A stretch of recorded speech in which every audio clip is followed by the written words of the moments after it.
Hari ini menjadi hari yang ibaratnya sebenarnya kalau kita bilang semua hari sama saja, betul ya, Bapak Ibu. Tapi ada hari khusus memang yang kita lebih bersuka cita.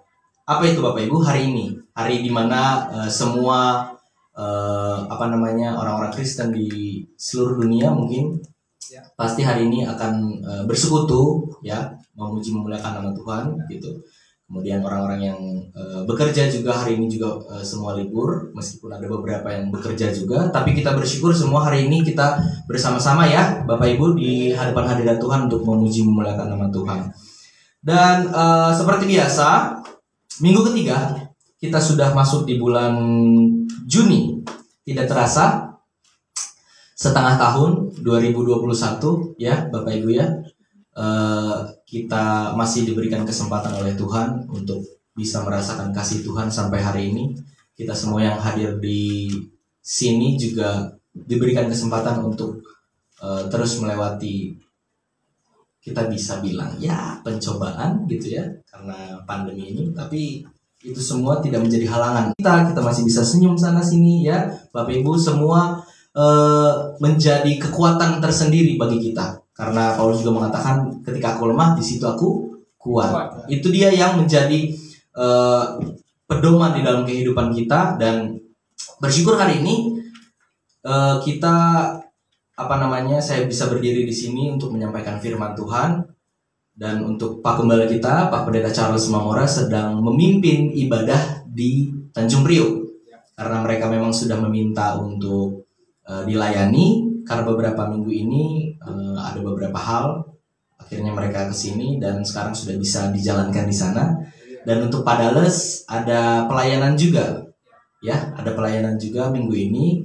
Jadi beliau tidak bisa hadir, tapi tidak apa-apa karena itu menjadi saya melihat sebagai sukacita orang-orang percaya, karena di tengah-tengah kondisi seperti ini kita bisa melebarkan sayap, dalam arti tidak ada tembok yang bisa menggagalkan atau ibaratnya menahan untuk kasih firman Tuhan itu diberitakan kepada siapapun. Amin ya. Dan itu yang sangat penting bagi kita. Dan kita untuk orang-orang percaya pada saat ini tentunya pastinya harus bisa terus untuk mendalami apa itu yang dimaksud dengan firman kasih karunia Tuhan. Dan untuk saya pribadi, memberitakan firman Tuhan ini adalah salah satu tantangan. Kenapa bisa dibilang tantangan? Karena meskipun tidak baru bagi saya, tapi ini merupakan suatu kesempatan juga. Tantangan dan kesempatan untuk memberitakan firman Tuhan. Karena setiap manusia tentu pasti diberikan kesempatan. Bagaimana cara kita mengambil kesempatan itu dan mengelola kesempatan dan mempercayakan yang dipercayakan kepada kita itu dengan sebaik mungkin. Dan untuk bagi saya sendiri, ketika memberitakan firman Tuhan itu otomatis kita memberitakan kebenaran, ya.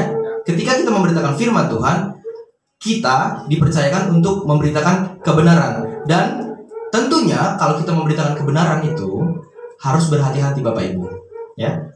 Itulah disebutnya aware. Kalau dalam bahasa Inggris dikatakan aware. Dan kita juga harus berhati-hati dalam memberitakan kebenaran firman Tuhan. Karena apa Bapak Ibu? Karena firman Tuhan saat ini ya, bagi kita orang-orang kudus tentu pastilah kita harus mengetahui apakah firman Tuhan yang kita sampaikan itu melemahkan iman atau justru meneguhkan iman. Tentunya yang kita harapkan dalam pemberitaan firman Tuhan adalah meneguhkan iman, bukan untuk melemahkan iman orang pada saat ini, apalagi dalam kondisi-kondisi seperti ini. Karena Paulus juga mengatakan bahwa tetapi aku melatih tubuhku di dalam 1 Korintus 9 ayat 27, singkat saja, tetapi aku melatih tubuhku dan menguasai seluruhnya. Kita melatih tubuh kita dan kita harus menguasai seluruhnya. Di sini apa yang Paulus ingin katakan? Bahwa Paulus mengatakan ingin ada penguasaan diri, ya Bapak Ibu. Dan ini terjadi supaya di dalam kita memberitakan Injil, kita sendiri tidak ditolak. Jangan aku sendiri ditolak, kata Paulus. Dan itu merupakan salah satu kasih karunia tentunya bagi kita para pelayan, pemberita firman Tuhan, ya Pak ya itu semua menjadi salah satu kalau dibilang beban, bukan beban, tapi bisa lebih memperdalam firman Tuhan. Itulah yang paling penting bagi kita. Makanya kita semua di sini sama-sama belajar. Saya pun masih belajar, kita semua di sini masih belajar, dan bagaimana kita bisa betul-betul sampai teguh iman kita dalam memberitakan firman kebenaran kasih karunia Tuhan.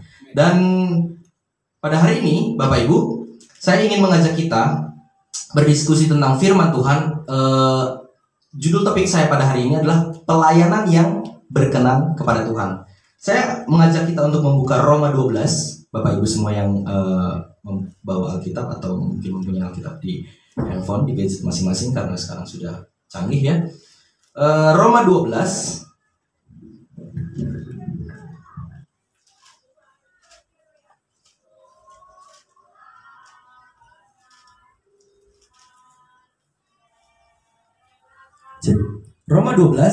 Roma 12 ayatnya yang pertama dan kedua. Singkat saja.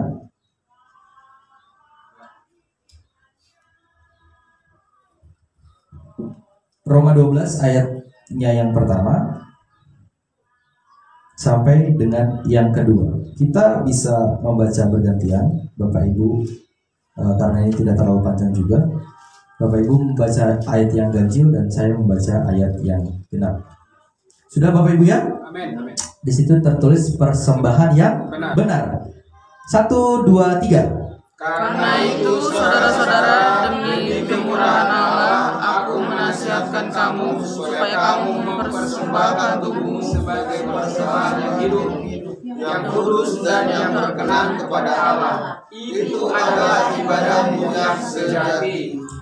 Janganlah kamu menjadi serupa dengan dunia ini, tetapi berubahlah oleh pembaharuan budimu, sehingga kamu dapat membedakan manakah kehendak Allah, apa yang baik, yang berkenan kepada Allah, dan yang sempurna. Bapak Ibu, sebelum kita membahas firman Tuhan ini, firman Tuhan yang ditulis oleh Rasul kita, Rasul bangsa lain, Rasul Paulus, ya.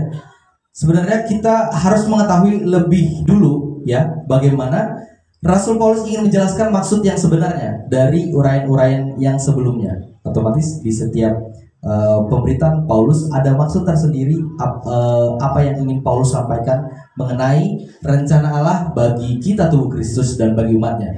Oleh karena itu sebenarnya apa sih yang terjadi kepada bangsa Israel pada saat ini? Ya. Apa yang terjadi kepada bangsa Israel pada saat ini? Saya ingin mengajak kita untuk membuka Roma 11, agak mundur sedikit. Roma 11 pasal ke-11 ayatnya yang ke-25 sampai dengan 27. Nah, ini berbicara tentang penyelamatan Israel. Di situ Lembaga Alkitab Indonesia memberi judul penyelamatan Israel. Kita akan membaca bersama-sama saja. 1, 2, 3. Sebab saudara-saudara, supaya kamu jangan menganggap dirimu pandai, aku mau agar kamu mengetahui rahasia ini. Apa rahasianya? Sebagian dari Israel telah menjadi tegar, sampai jumlah yang penuh dari bangsa-bangsa lain telah masuk. 26. Dengan jalan demikian, seluruh Israel akan diselamatkan. Seperti ada tertulis, dari Sion akan datang penebus, ia akan menyingkirkan segala kefasikan daripada Yakub. 27. Dan inilah perjanjianku dengan mereka. Apa? Apabila aku menghapuskan dosa mereka. Bapak Ibu saudara-saudara terkasih dalam Tuhan kita Yesus Kristus. Di sini Rasul Paulus menjelaskan bahwa saat ini kapan itu? Ketika kita berbicara tentang firman Tuhan, kita harus berbicara tentang pembagian waktu. Kita semua sudah tahu itu. Bagi yang mengikuti kemarin retreat juga dijelaskan, dan di setiap pemberitaan firman Tuhan, Pendeta Charles Manggola selalu menekankan posisi waktu. Berbicara tentang firman Tuhan, kita harus berbicara tentang waktu. Waktu di mana firman Tuhan itu berlaku dan di mana firman Tuhan itu tidak berlaku lagi atau depending. Ya, Bapak Ibu saudara-saudara yang terkasih di dalam Tuhan, kita harus mengerti apa itu. Dan di sini dikatakan bahwa di dalam firman Tuhan ini ada program Allah. Program Allah itu bisa disebut juga dengan dispensasi. Mungkin ada beberapa kita yang sudah memahami apa itu dispensasi, tapi mungkin ada beberapa orang juga di sini yang belum mengetahui apa itu dispensasi. Dispensasi adalah program Allah, ya. Dan itu ditujukan tidak semua untuk kita, orang-orang kudus. Itulah yang dinamakan dispensasi. Ada beberapa dispensasi, dan di saat ini kita sedang berada di dalam dispensasi kasih karunia. Dispensasi kasih karunia. Dan yang sedang berjalan pada saat ini adalah program Allah, dispensasi kasih karunia. Dan kita sebagai gereja tubuh Kristus atau GTK, gereja tubuh Kristus. Dan sebagian besar di situ dikatakan tadi bahwa dari umat Israel mengeraskan hatinya, mengeraskan hatinya. Di situ dikatakan dan tidak mau menerima Injil yang diberitakan oleh Rasul Paulus. Kira-kira Bapak Ibu, Injil apa ini yang tidak mau diberitakan oleh Rasul Paulus? Padahal mereka mengetahui bahwa Rasul Paulus ini adalah Rasul yang dipilih oleh Tuhan sendiri. Tetapi Injil yang disampaikan oleh Rasul Paulus ini itu ditolak oleh bangsa Israel. Karena di situ dikatakan bahwa bangsa Israel mengeraskan hatinya dan tidak mau menerima Injil. Oh, ternyata ada Injil yang ibaratnya kalau yang disampaikan oleh Rasul Paulus itu ditolak oleh bangsa Israel, yang adalah bangsa pilihan Allah sendiri. Apa itu Bapak Ibu kira-kira? Injil apa itu? Ya, Injil kasih karunia itu masih luas, ya. Injil kasih karunia, kalau misalnya kita bilang ke orang luar Injil kasih karunia, mereka mungkin menganggap ya Injil kasih karunia. Tapi Injil kasih karunia yang seperti apa? Injil kasih karunia kan ibaratnya itu masih general, ya. Itu masih general, belum terpusat pada satu titik.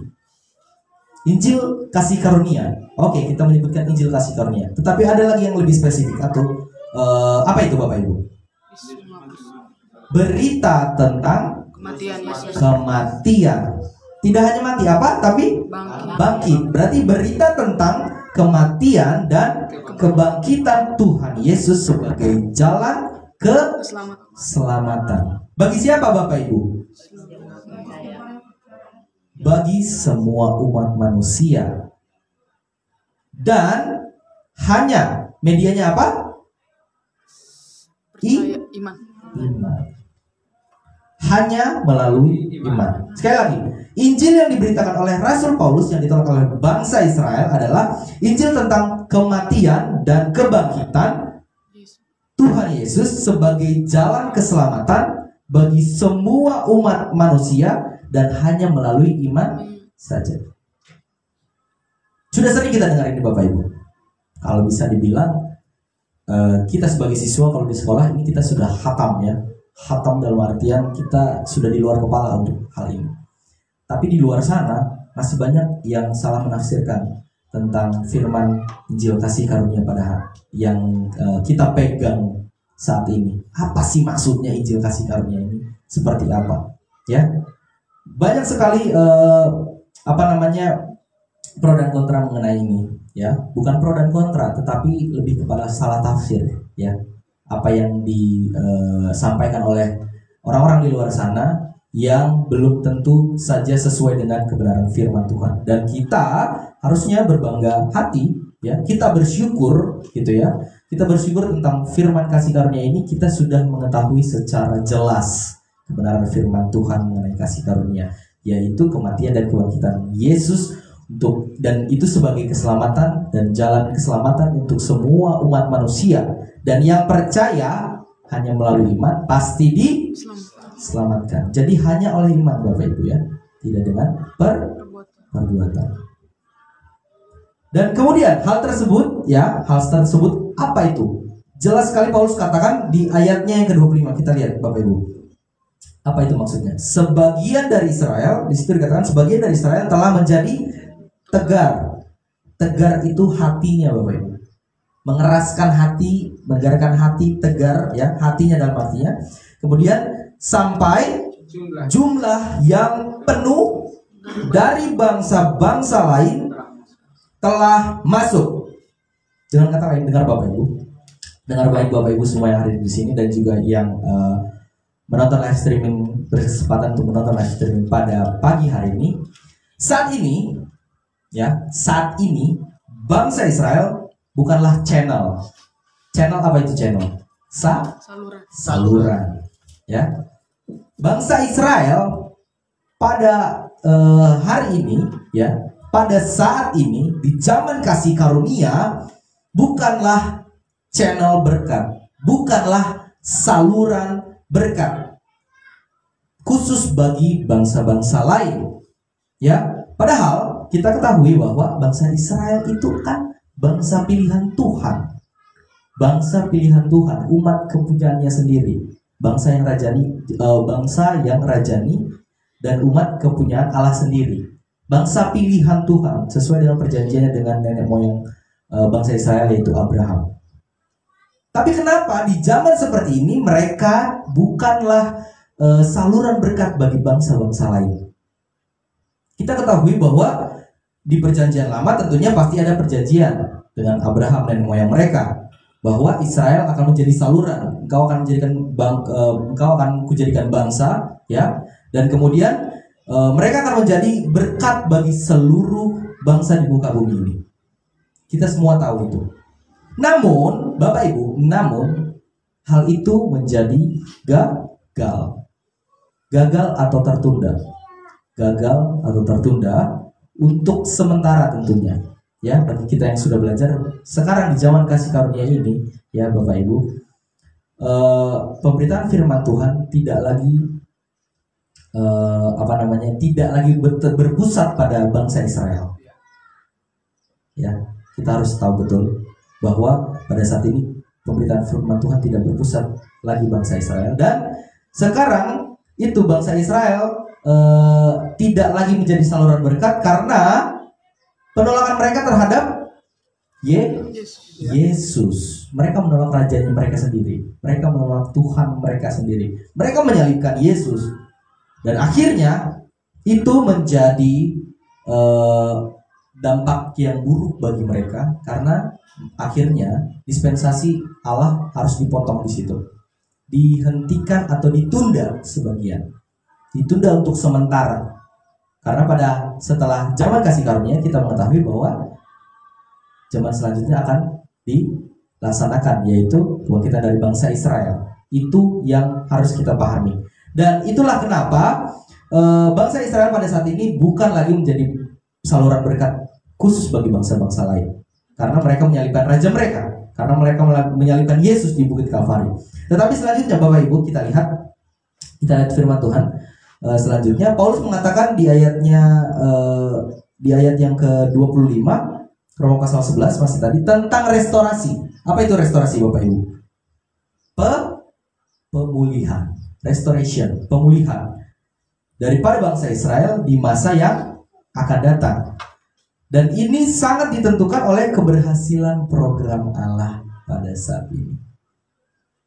Keberhasilan program Allah pada saat ini, pemulihan bangsa Israel tergantung pada keberhasilan program Allah pada saat ini. Ya, ditentukan oleh saat ini dan yang sedang berlangsung kepada kita sebagai tubuh Kristus. Yaitu, di situ dikatakan, kita lihat Bapak Ibu ayat yang ke-25 bagian B. Kita lihat apabila masuk sebagian dari Israel telah menjadi tegar sampai jumlah yang penuh dari bangsa-bangsa lain telah masuk. Apabila jumlah yang penuh dari bangsa-bangsa lain telah masuk, yaitu kepenuhan gereja tubuh Kristus dengan jiwa-jiwa yang diselamatkan dari seluruh bangsa tanpa perbedaan. Ya, Bapak Ibu. Dengan kata lain berarti apabila kita gereja tubuh Kristus telah kelak mengalami pengangkatan, ya, di awan-awan atau biasa yang disebut kemarin yang dikatakan oleh Pak Pardosi di pemberitaan firman Tuhan, ya Pak Pardosi, ya, disebut rapture. Apa itu rapture? Pengangkatan di awan-awan, bukan pengangkatan yang kedua. Masih banyak orang yang misunderstanding. Sebenarnya bukan misunderstanding, tapi memang mereka tidak mengetahui rahasia ini. Kita menantikan Yesus yang di awan-awan, rahasia, bukan menantikan pengangkatan Yesus yang kedatangan Yesus yang kedua. Kalau kita menantikan kedatangan Yesus yang kedua, tidak ada gunanya kita bersekutu di sini. Kenapa? Karena program Allah sama saja. Tidak ada yang rahasia, tidak ada yang spesial. Ya, Bapak Ibu ya. Dan itu penting kita ketahui. Dan selanjutnya, barulah masa depan perjanjian Allah dengan Abraham dan keturunannya, yaitu menjadikan orang-orang Israel menjadi channel atau saluran berkat, benar-benar dipulihkan sepenuhnya. Jadi tergantung dari dispensasi program kasih karunia Allah saat ini sedang berjalan. Jadi bangsa Israel yang sedang kita ketahui saat ini di sana ya, itu mereka sama seperti kita. Mereka tidak bisa menjadi berkat bagi bangsa lain, bangsa-bangsa lain di luar dari bangsa Israel pada saat ini. Mereka semua masih ibaratnya mereka juga mengalami program kasih karunia Allah saat ini. Jadi mereka yang hidup di program kasih karunia Allah yang percaya berbeda dengan program kerajaan untuk bangsa Israel. Itu penting kita ketahui sebagai anak-anak Tuhan. Dan selanjutnya, hal tersebut juga bisa jelas dikatakan di ayat yang ke-26 kita lanjutkan Bapak Ibu. Di situ dikatakan apa? Dengan jalan demikian seluruh Israel akan diselamatkan. Ya, akan diselamatkan. Akan. Ya, bukan pasti. Tidak. Kalau akan itu sudah atau belum? Belum. Akan diselamatkan. Seperti ada tertulis, dari Sion akan datang penebus. Ia akan menyingkirkan segala kefasikan daripada Yakub. 27. Dan inilah perjanjianku dengan mereka. Apa itu Bapak Ibu? Apabila aku menghapuskan dosa mereka. Kemudian ini yang menjadi penting kita ketahui bagi orang-orang yang hidup di zaman kasih karunia. Suatu saat nanti Allah akan mengampuni sepenuhnya. Di situ dikatakan apabila aku menghapuskan dosa mereka. Jadi belum dihapuskan sepenuhnya. Bagaimana dengan kita? Apa kita juga belum dihapuskan sepenuhnya? Sudah. Bedanya itu Bapak Ibu. Dengan kematian Yesus di kayu salib, dosa yang dihapus penuh. Segala yang berhubungan dengan dosa apapun itu. Jadi kita sudah menjadi orang-orang kudus Tuhan pada hari ini. Yang sejak kita percaya, bukan hanya hari ini saja, ya, sejak kita percaya dimeteraikan dengan Roh Kudus dan kita menjadi anak-anak Tuhan. Dan itu hanya oleh iman, tidak ditambah dengan perbuatan. Perbuatanmu tidak menyelamatkanmu, Bapak Ibu Saudara-saudara yang hadir pada hari ini. Sekuat apapun kamu berbuat baik, ya, perbuatan untuk menyelamatkan dirimu itu tidak berlaku bagi Tuhan. Jadi penyelamatan Tuhan di zaman kasih karunia ini tidak berlaku dengan perbuatan. Siapa yang bisa menjaga perbuatannya dari lahir sampai dia meninggal, dia tidak melakukan dosa. Tapi masalahnya adalah sejak dalam kandungan kita sudah berdosa. Seperti itu. Dan itu penting kita ketahui, ya Bapak Ibu. Dan kita patut bersyukur. Seperti yang pernah saya katakan sebelumnya, yang pernah saya sampaikan sebelumnya, bahwa jalan keselamatan itu diberikan oleh Tuhan itu mudah sebenarnya. Yang membuat susah siapa? Kita. Yang membuat susah kita. Tuhan bilang hanya oleh iman. Tapi manusia merasa itu terlalu mudah Tuhan. Tidak mungkin untuk berkat yang akan Engkau limpahkan kepada kami, untuk berkat yang sudah Engkau janjikan kepada kami, masa hanya oleh iman? Masa hanya oleh percaya saja oleh kematian-Mu di kayu salib? Tuhan bilang, ya hanya itu. Tidak Tuhan. Manusia mengeraskan hatinya juga pada saat-saat seperti ini. Melihat hal yang mudah, pengennya susah. Dan itulah yang mengakibatkan akhirnya menjadi susah. Karena apa? Karena kekerasan hati manusia. Mereka menginginkan perbuatan untuk jalan masuk, untuk mendapatkan keselamatan, ya Bapak Ibu. Dan itu juga yang menjadi kebenaran Allah yang banyak di luar sana, Bapak Ibu, tidak orang ketahui. Seperti itu. Dan bersyukur kita mengetahuinya. Dan kemudian selanjutnya, Bapak Ibu, di dalam firman Tuhan kita menemukan perbedaan penerapan. Tidak semua firman Tuhan yang ditujukan di dalam firman Tuhan ini bisa kita ambil langsung ke dalam, kita terapkan di dalam kehidupan kita sehari-hari. Terutama untuk penerapan pengampunan. Ya, pengampunan yang Allah lakukan antara kita, bangsa-bangsa lain, dengan orang Israel, bangsa Israel. Jadi di dunia ini, di hadapan Allah hanya ada dua bangsa, bangsa Israel dan bangsa lain. Ya, kalau yang kita ketahui ada banyak ratusan bangsa di dunia ini. Tapi di mata Allah hanya ada dua, bangsa Israel dan bangsa lain. Kira-kira Bapak Ibu, perbedaan pengampunan untuk bangsa Israel itu apa, Bapak Ibu? Siapa yang mengetahuinya? Perbedaan pengampunan untuk bangsa Israel dan ya untuk bangsa Israel saja dulu. Kira-kira apa Bapak Ibu? Pengampunan seperti apa yang mereka terima, yang Allah terapkan untuk mereka agar mereka mendapatkan pengampunan? Melakukan hukum Taurat, satu. Apalagi?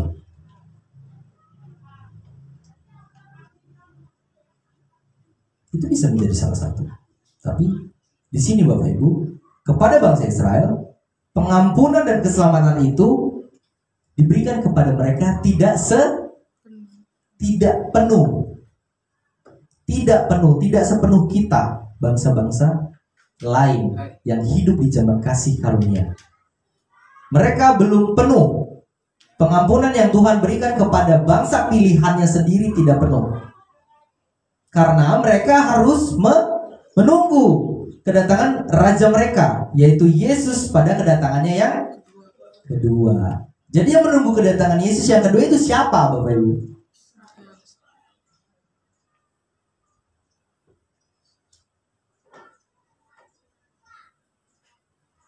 Ya, itu harus kita ketahui. Dan maka berbeda sekali dengan tubuh Kristus, gereja tubuh Kristus pada kita saat ini, yaitu kita mendapatkan pengampunan atas dosa-dosa kita dan keselamatan yang sudah kita terima, pengampunan yang sudah kita terima itu sekaligus. Ini sudah pernah saya sampaikan juga, pendeta gembala kita juga sudah pernah menyampaikan bahwa ketika kita percaya dimeteraikan dengan Roh Kudus, kita mendapatkan pengampunan seluruhnya. Tidak ada lagi setengah-setengah. Tidak ada lagi dosa dulu. Kalau sekarang dosa dulu, dosa sekarang, dosa yang akan datang, itu semua sudah dihapus. Apa itu yang disebut dosa roh dan segala macam itu sudah dihapus. Penuh, namanya penuh, tidak ada lagi yang tersisa. Segala dosa, seperti yang dikatakan adik-adik kita di depan, mereka mengatakan bahwa Yesus sudah mati menghapus segala dosa kita, segala. Penuh, tidak ada lagi sebagian dan tidak ada lagi satu titik pun tersisa dari dosa kita. Pada saat ini ketika kita percaya tentunya kepada Injil keselamatan, sehingga kita dimeteraikan dengan Roh Kudus sebagai jaminan segala sesuatu di kehidupan kita untuk selama-lamanya. Dan itu perbedaan pengampunan, penerapan yang Tuhan, yang Allah berikan kepada bangsa Israel dan kepada kita bangsa-bangsa lain. Jadi sekarang kita adalah orang kudus atau orang berdosa Bapak Ibu? Orang kudus. Kalau bilang orang kudus, saya orang kudus, kita harus lantang. Karena itu sikap rasa syukur. Kita orang kudus atau orang berdosa Bapak Ibu? Orang kudus. Kita bukan lagi orang berdosa. Karena dosa itu status. Kamu orang berdosa. Tapi kita masih memang berbuat dosa. Beda ya, berdosa dengan berbuat dosa. Jadi yang menjadi garis besar ya, garis besar dalam pengampunan yang Allah berikan kepada kita, tentunya kita harus bersyukur. Apapun itu mengenai pengampunan dosa. Karena bangsa Israel sendiri, bangsa pilihannya sendiri, Allah hanya memberikan pengampunan sebagian. Sampai nanti pada waktunya ketika kedatangan Yesus yang kedua, akhirnya mereka mendapatkan pengampunan seutuhnya. Kemudian tidak heran Bapak Ibu, kita dapat melihat keharmonisan dan keindahan rencana Allah di dalam Kristus yang telah dirancangkan sedemikian rupa. Kita buka Kolose 1 ayat 16, Bapak Ibu. Kita Kolose pasalnya yang ke-1, ayatnya yang ke-16. Satu orang boleh membacakan untuk kita. Kolose 1 ayat 16. Karena di dalam Dialah telah diciptakan segala sesuatu yang ada di sorga dan yang ada di bumi. Ya. Yang kelihatan dan yang tidak kelihatan, baik singgasana maupun kerajaan, baik pemerintah maupun penguasa, segala sesuatu diciptakan oleh Dia dan untuk Dia. Ya, terima kasih. Segala sesuatu diciptakan oleh Dia dan untuk Dia. Apa persamaan kita dengan bangsa Israel kalau begitu Bapak Ibu? Tadi kita lihat perbedaannya. Perbedaannya sangat signifikan. Ternyata kita juga punya persamaan dengan bangsa Israel. Apa itu Bapak Ibu? Bukan mengenai pengampunan, bukan mengenai keselamatan. Di situ dikatakan bahwa kita sebagai orang-orang bangsa lain dan bangsa Israel, karena di situ dikatakan segala sesuatu diciptakan oleh Dia dan untuk Dia. Berarti bangsa Israel maupun kita sebagai tubuh Kristus ini akan difungsikan Allah sedemikian rupa sebagai alat untuk memuliakan Tuhan kita Yesus Kristus. Meskipun yang kita ketahui program kerajaan untuk bangsa Israel dan kepada kita tubuh Kristus itu berbeda Bapak Ibu. Yaitu Israel program kerajaan yang kita sudah ketahui, sorga di bumi. Untuk bangsa Israel sorganya di bumi. Sorga di bumi, di bawah, ya, kerajaan. Dan untuk kita program, untuk kita tubuh Kristus program kasih karunia, sorganya di atas. Jadi kalau kita menunggu kedatangan Yesus yang kedua, kita diletakkannya di mana? Di bumi. Jadi kita menantikan kedatangan Yesus yang salah. Banyak orang bisa di luar sana menantikan kedatangan Yesus yang salah. Jadi itu harus, karena itu rahasia. Tadi dikatakan itu adalah rahasia, Bapak Ibu. Kedua umat, ya, bangsa lain dan bangsa Israel itu punya tujuan yang sama.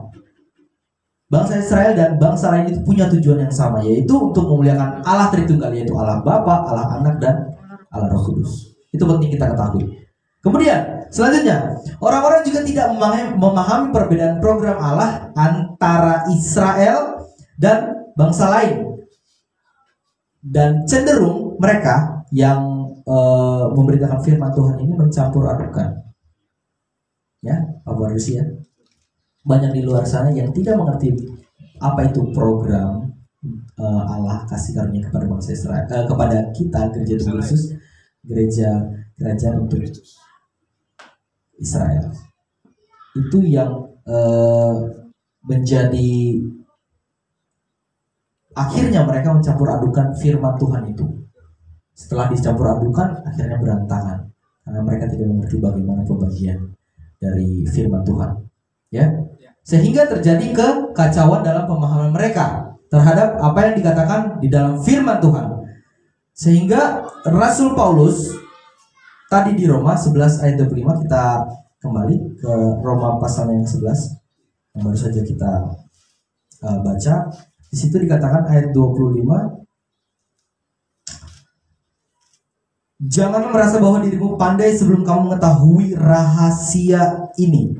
Aku mau agar kamu mengetahui rahasia ini.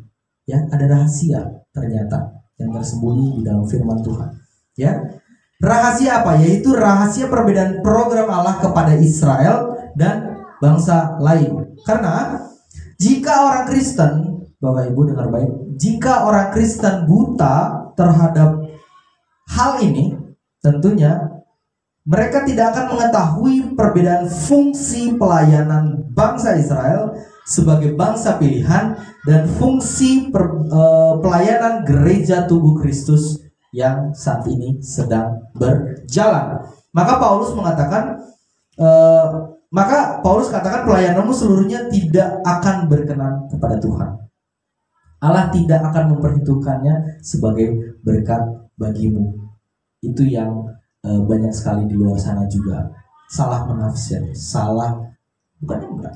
ibaratnya mereka mencampur adukan. Ketika mereka melihat ini sesuatu yang bagus, akhirnya mereka menjadikan itu sebagai pedoman bagi mereka untuk menjalankan kebenaran Allah, yang pada hakikatnya adalah di dalam firman Tuhan, di dalam kebenaran Allah itu bukanlah kebenaran Allah. Jadi salah persepsi tentang apa yang dikatakan oleh firman Tuhan. Itulah yang menjadi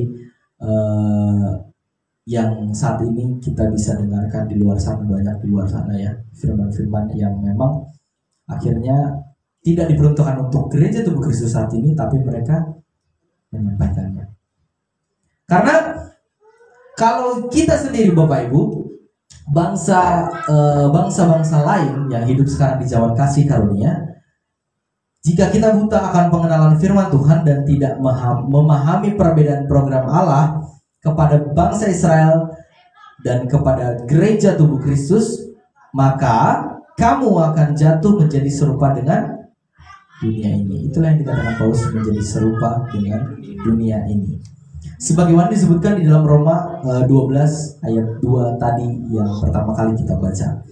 Padahal Allah menetapkan kita bangsa-bangsa lain bukan untuk tinggal dan menempati dunia ini. Tempat kita di surga. Kita pengikut Kristus. Kristusnya ada di mana? Kristusnya ada di surga. Jadi kita harus ke surga. Dan puji Tuhan, semua yang ada di sini kita akan bersama-sama ketika pengangkatan rapture dan bersama-sama memuji Tuhan di surga. Amin ya. Amin. Dan kemudian Paulus juga katakan di dalam Filipi pasal yang ketiga. Tidak usah dibuka, saya akan membacakan secara cepat. Filipi pasalnya yang ketiga ayat yang ke-20 dan 21. Di situ dikatakan karena kewargaan kita adalah di dalam surga. Karena kewargaan kita adalah di dalam surga. Dan dari situ juga kita menantikan Tuhan Yesus Kristus sebagai juru selamat. Jadi kewargaan kita ada di surga. Jadi yakin Bapak Ibu, kewargaan kita ada di dalam surga. Bagi siapa yang percaya, kewargaan kita ada di dalam surga. Bagi siapa yang percaya, dimeteraikan dengan Roh Kudus. Bagi siapa yang percaya, kita akan bersama-sama nanti bersama-sama Yesus memuliakan Yesus di surga. Ayat 21. Yang akan mengubah tubuh kita yang hina ini. Sebelum kita diangkat nanti, tentunya tubuh kita akan diubahkan sehingga serupa dengan tubuhnya yang mulia, menurut kuasanya yang dapat menaklukkan segala sesuatu kepada dirinya. Bapak Ibu saudara-saudara yang terkasih dalam Tuhan kita Yesus Kristus, yang sering tidak dipahami oleh banyak orang, ya, bahkan masih banyak juga orang percaya yang termasuk di dalamnya, bahwa ketidaktahuan atau kekeliruan, atau bisa kita sebut di dalam bahasa Inggris ignorance, ya, ignorance atau ketidaktahuan terhadap pembagian program Allah yang dinyatakan di dalam Alkitab untuk bangsa Israel dan tubuh Kristus. Dan ini pasti menjadikan orang percaya atau serupa kudus sekalipun akan menjadi serupa dengan dunia ini. Jadi bisa dikatakan bahwa ketika kita percaya tapi kita tidak dapat mendalami firman kasih karunia yang sebenarnya, itu dikatakan kepada Paulus oleh Rasul Paulus, kita menjadi serupa dengan dunia ini. Oleh karena itu, kita yang sudah berkesempatan mengetahui kebenaran Allah, kita tidak lagi dan jangan lagi mau menjadi serupa dengan dunia. Itu yang penting kita ketahui. Misalnya Bapak Ibu, kenapa saya bilang tidak hanya bangsa-bangsa yang, maksudnya bukan bangsa-bangsa, kita bisa bilang bahwa orang-orang yang tidak percaya di luar sana sudah pasti tidak mengetahui kebenaran Allah. Tapi orang-orang yang percaya juga ternyata ada berkesempatan untuk akhirnya menjadi serupa dengan dunia ini. Contoh, kita bisa lihat di jemaat Allah yang Paulus layani, yaitu jemaat Galatia.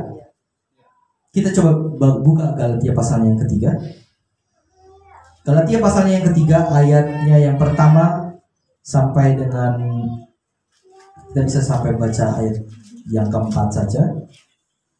Galatia pasalnya yang ketiga, di ayat yang pertama sampai dengan ayat yang keempat. Kita bersama-sama saja. 1, 2, 3. Hai orang-orang Galatia yang bodoh, siapakah yang telah mempesona kamu? Bukankah Yesus Kristus yang disalibkan itu telah dilukiskan dengan terang di depanmu? 2. Hanya ini yang hendak ku ketahui daripada kamu. Adakah kamu telah menerima roh karena melakukan hukum Taurat, atau karena percaya kepada pemberitaan Injil? 3. Adakah kamu sebodoh itu? Kamu telah memulai dengan roh, maukah kamu sekarang mengakhirinya di dalam daging? 4. Sia-siakah semua yang telah kamu alami sebanyak itu? Ada. Orang Galatia ini orang kudus atau bukan? Orang kudus. Mereka orang percaya. Mereka orang kasih karunia. Mereka adalah jemaat yang dilayani langsung oleh Rasul Paulus. Mereka adalah jemaat yang dibuka oleh Rasul Paulus. Tetapi apa yang terjadi kepada jemaatnya sendiri? Dia mengatakan bahwa jemaat, hai orang Galatia yang bodoh, jemaat kudus yang dilayani oleh Rasul Paulus, kalau menyimpang dari kebenaran Allah, dia tegas di situ dikatakan bodoh. Itu yang sering terjadi dan masih banyak yang terjadi di gereja-gereja pada saat ini. Dan itu penting bagi kita. Itulah mengapa kita sebagai orang-orang kudus Tuhan itu harus berpegang teguh, iman yang teguh terhadap pemberitaan firman kasih karunia Allah.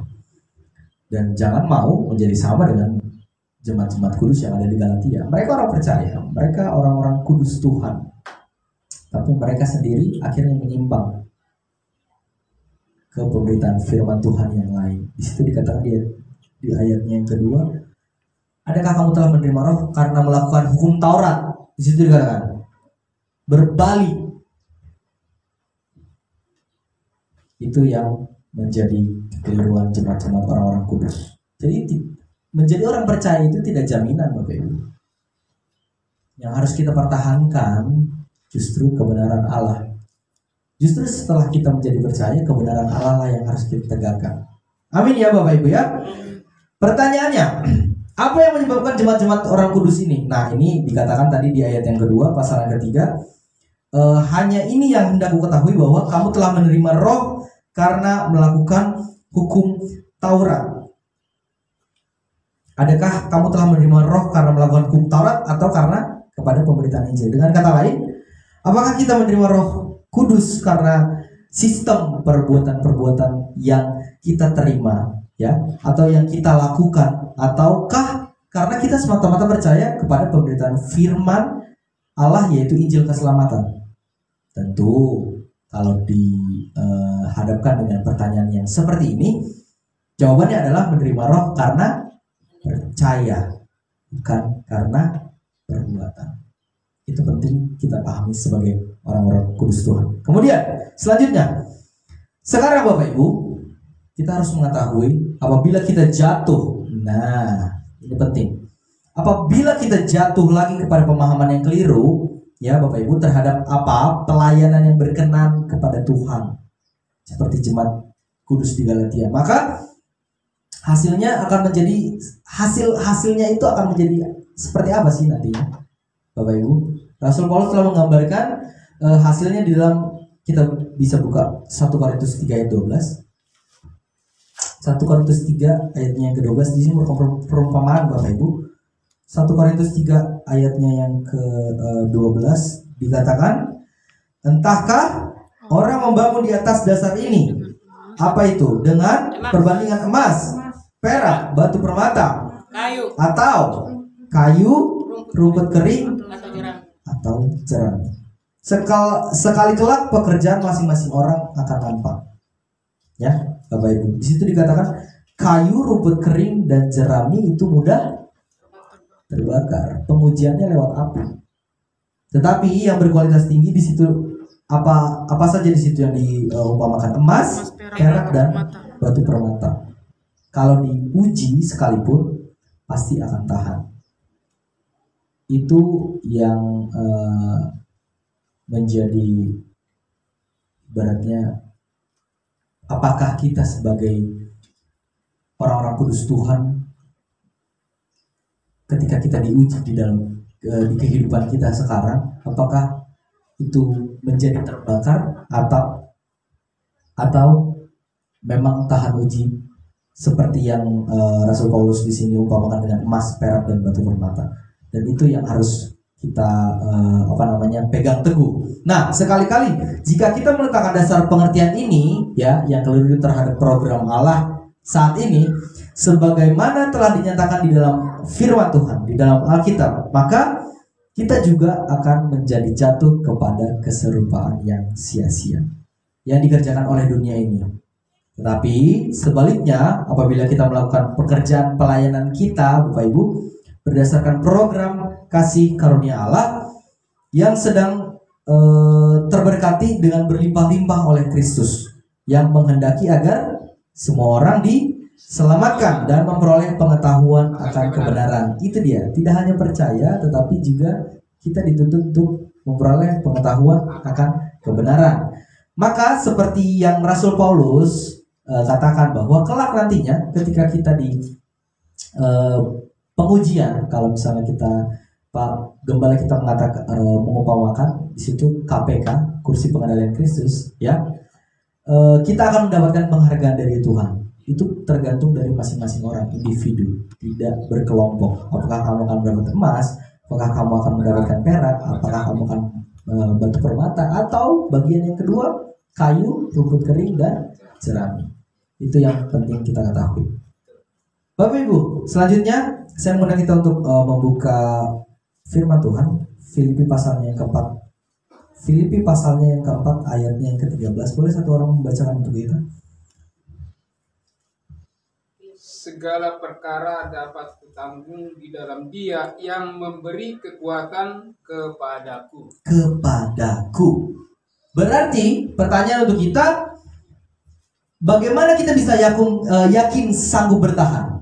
Bagaimana kita bisa yakin sanggup bertahan terhadap beratnya cobaan yang kita alami di dalam pelayanan? Di situ dikatakan apa? Segala perkara dapat kutanggung di dalam Dia, di dalam Yesus yang memberi kekuatan kepadaku. Yang memberi kekuatan adalah Yesus sendiri. Dan ini bukan segala perkara dapat kutanggung di dalam karena sesuatu perbuatan yang kita miliki. Karena kalau perbuatan atau kekuatan kita mengandalkan kekuatan dari manusia, kita hanya mendapatkan kekecewaan, Bapak Ibu. Kita tidak bisa mendapatkan kepuasan yang sejati, yang sama yang seperti Tuhan lakukan. Nah, tetapi Paulus mengatakan bahwa segala perkara dapat kutanggung di dalam Dia yang memberi kekuatan kepadaku. Nah, pertanyaannya Bapak Ibu, bagaimana cara Yesus sendiri, bagaimana cara Allah sendiri memberikan kekuatan kepadaku, kepadamu, kepada kita orang-orang kudus Tuhan, kepada Paulus, kepada jemaat-jemaat kudus Tuhan yang lainnya, semua orang yang percaya kepada karya penyaliban Yesus di kayu salib? Apakah dengan cara kita berdoa terus akhirnya menangis, ya, berdoa menangis seperti itu, kita mencoba meminta kepada Tuhan untuk diberikan kekuatan, terus ataukah menginjil terus, ataukah berkhotbah, ataukah memberi persembahan, atau memberikan perpuluhan, atau segala sesuatu usaha yang kita lakukan? Apakah itu cara Tuhan memberikan kekuatan kepada kita? Bukan usaha seperti itu, Bapak Ibu. Kuncinya bukan usaha yang seperti itu yang membuat Allah memberikan kekuatan kepada kita. Bagaimana caranya? Tentu kita ingin tahu, dan kita akan buka di 2 Korintus 12 ayatnya yang ke-6 sampai dengan 10. 2 Korintus pasalnya yang ke-6 sampai dengan 10.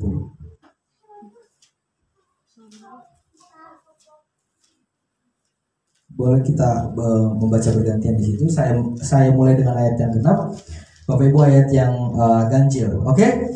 Mari 1, 2, 3. Sebab sekiranya aku hendak bermegah juga, aku bukan orang bodoh lagi, karena aku mengatakan kebenaran. Tetapi aku menahan diriku, supaya jangan ada orang yang menghitungkan kepadaku lebih daripada mereka yang mereka lihat padaku, atau yang mereka dengar daripadaku. Dan supaya aku jangan meninggikan diri karena penyataan-penyataan yang luar biasa itu, maka aku diberi suatu duri di dalam dagingku, yaitu seorang utusan iblis untuk menggocok supaya aku jangan meninggikan diri. 8. Tentang hal itu aku sudah 3 kali berseru kepada Tuhan, supaya utusan iblis itu mundur daripadaku. Tetapi jawab Tuhan kepadaku, cukuplah kasih karunia-Ku bagimu, sebab justru dalam kelemahanlah kuasa-Ku menjadi sempurna. Sebab itu terlebih suka aku bermegah atas kelemahanku, supaya kuasa Kristus turun menaungi aku. Karena itu aku senang dan rela di dalam kelemahan, di dalam siksaan, di dalam kesukaran, di dalam penganiayaan dan kesesakan oleh karena Kristus. Paulus mengatakan apa? Sebab jika aku lemah, maka aku kuat. Secara logika tidak mungkin Bapak Ibu, kita sebagai manusia lemah ya lemah. Apalagi manusia lemah, ujungnya apa? Jatuh. Tapi Paulus tidak. Tapi kasih karunia yang Tuhan berikan kepada Paulus tidak. Sehingga dia bisa mengatakan bahwa ketika aku lemah, maka aku kuat. Sebab jika aku lemah, aku kuat. Paulus mengatakan dia lebih senang di dalam kelemahan. Kalau kita sebagai manusia, Bapak Ibu di dalam kelemahan, lemah gitu. Kemudian siksaan, ya, siksa di dunia ini.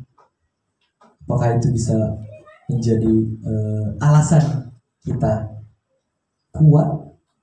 Kalau secara kedagingan, melihat kacamata manusia itu tidak mungkin. Pasti tidak mungkin. Namanya manusia. Tidak ada yang suka di dalam kelemahan, tidak ada yang suka di dalam sisaan, tidak ada yang suka di dalam kejatuhan, penganiayaan, seperti itu.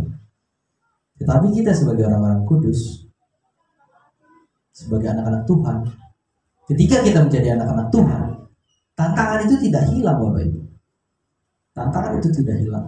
Dan di situ akhirnya kita diuji. Itulah yang paling penting di dalam kehidupan kita, di dalam dunia ini. Apakah kita di dalam kelemahan masih bisa melayani Tuhan? Apakah kita di dalam segala cobaan yang Tuhan izinkan kepada kita sebagai manusia itu, apakah itu akan membuat iman kita goyah?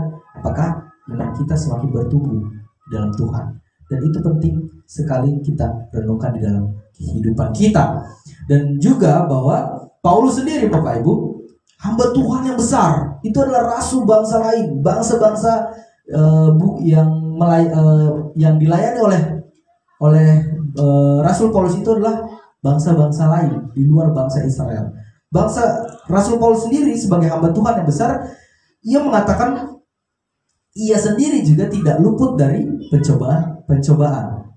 Dan makanya di ayat yang ke-7 Tuhan memberikan suatu duri di dalam daging, yaitu seorang utusan iblis untuk menggocok iman dari Rasul Paulus sendiri, supaya jangan akhirnya Rasul Paulus meninggikan diri. Tapi apa yang Rasul Paulus lakukan? Meskipun dia harus menghadapi tekanan yang berat di dalam pelayanannya karena penyakit di dalam tubuhnya, Tuhan tidak tinggal diam. Dia menjawab pergumulan Paulus lebih dari apa yang ia doakan. Tuhan berkata apa? Cukuplah kasih karuniaku kepadamu. Nah, selanjutnya Bapak Ibu, sedikit lagi, cara kerja Allah saat ini memberikan kekuatan kepada kita apabila kita menghargai dan bertumbuh terus di dalam pengenalan kita. Dan kita harus terus menggali terus semakin mendalam akan kasih karunia Tuhan dalam Kristus Yesus. Kemudian selanjutnya, seperti apa persisnya kita bisa bertumbuh? Nah, ini penting bagi kita dan penting kita pahami. Seperti apa persisnya proses yang kita bertumbuh terus di dalam pengenalan yang semakin mendalam yang tadi sudah saya sampaikan, yang akan kasih karunia Allah, akan kasih karunia Tuhan di dalam Kristus Yesus, sehingga kita disanggupkan dalam menanggung segala perkara. Kita buka Filipi pasal yang kedua. Filipi pasal yang kedua, secara cepat saja. Filipi pasal yang kedua ayat 9 sampai dengan 11. Di situ dikatakan, Filipi pasal kedua ayatnya yang ke-9. Itulah sebabnya Allah sangat meninggikan dia dan mengaruniakan kepadanya nama di atas segala nama. Ya, supaya dalam nama Yesus bertekuk lutut segala yang ada di langit dan yang ada di atas bumi dan yang ada di bawah bumi, dan segala lidah mengaku Yesus Kristus adalah Tuhan, bagi kemuliaan Allah Bapa.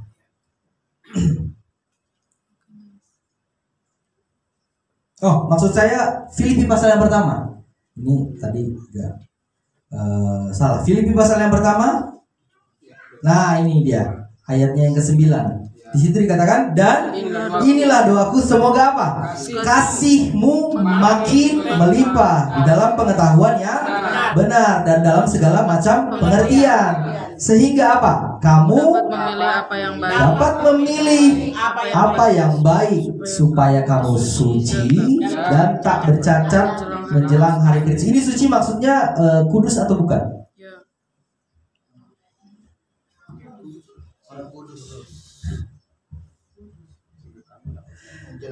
Kudus secara status atau kudus secara perbuatan, Bapak Ibu? Kudus permanen. Bukan, kudus secara praktis. Kudus secara praktis. Karena di situ dikatakan sehingga kamu dapat memilih apa yang baik. Ya. Itu perbuatan. Yes. Ya. Itu perbuatan. Jadi dalam segala macam pengertian, sehingga kamu dapat memilih apa yang baik, supaya kamu suci dan tak bercacat menjelang hari Kristus. Itu perbuatan, Bapak Ibu, bukan status. Karena status kita sudah menjadi orang kudus. Yes. Sudah permanen. Yang melakukan hanya Yesus, bukan kita. Jadi di dalam keselamatan status kita sebagai orang kudus, kita tidak ada andil di dalam hal itu. Tetapi untuk kehadap orang kudus bukan berarti orang yang tidak pernah berbuat dosa.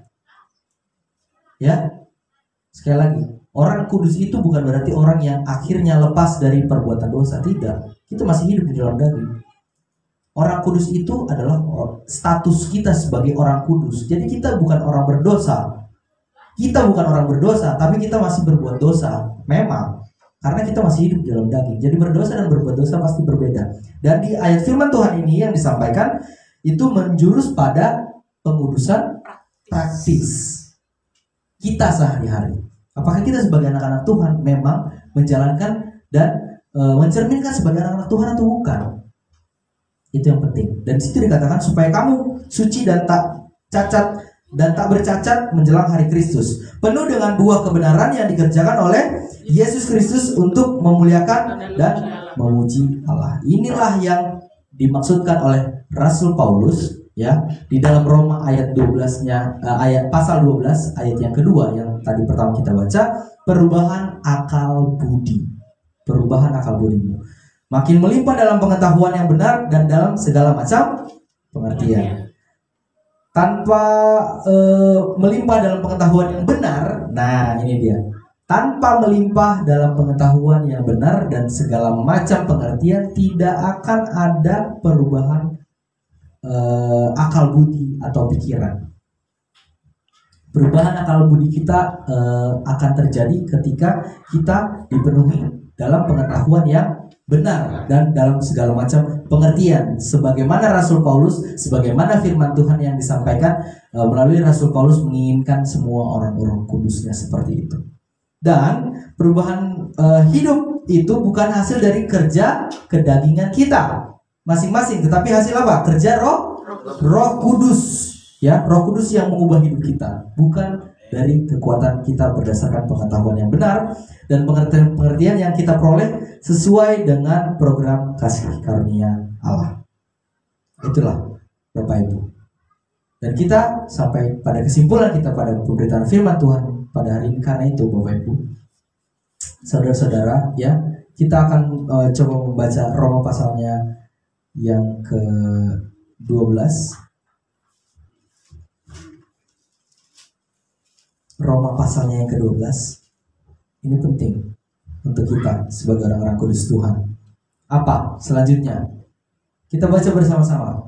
1, 2, 3. Karena itu saudara-saudara, demi kemurahan Allah, aku menasihatkan kamu supaya kamu mempersembahkan tubuhmu sebagai persembahan yang hidup, yang kudus dan yang berkenan kepada Allah. Karena apa? Itu adalah ibadahmu yang sejati. yang sejati. Kita sebagai manusia, kita sebagai orang-orang kudus Tuhan, harus memiliki motivasi yang benar terhadap kebenaran Allah. Harus mempunyai motivasi yang benar dalam melakukan segala sesuatu tugas kita. Harus mempunyai motivasi yang benar dalam melayani. Karena banyak orang melayani sekarang tidak dalam atau tidak mempunyai motivasi yang benar. Dan saya percaya itu tidak ada di sini. Amin ya. Bapak Ibu. Kita harus memiliki motivasi yang benar. Karena ketika kita memiliki motivasi yang benar dalam firman Tuhan dan kita menginginkan kekuatan dari Tuhan, Tuhan pasti akan memberikan kepada kita. Dan itu yang penting sebagai kita orang-orang kudus Tuhan dalam melakukan segala sesuatu, dalam melakukan segala sesuatu tugas yang Tuhan perintahkan kepada kita, kita harus melakukannya dengan motivasi yang benar selama hidup di dunia ini. Dan juga motivasi yang bersumber dari pembaharuan atau perubahan akal budi atau pikiran yang dikerjakan Allah berdasarkan kuasa kasih karunia-Nya. Amin ya. Amin. Bapak Ibu.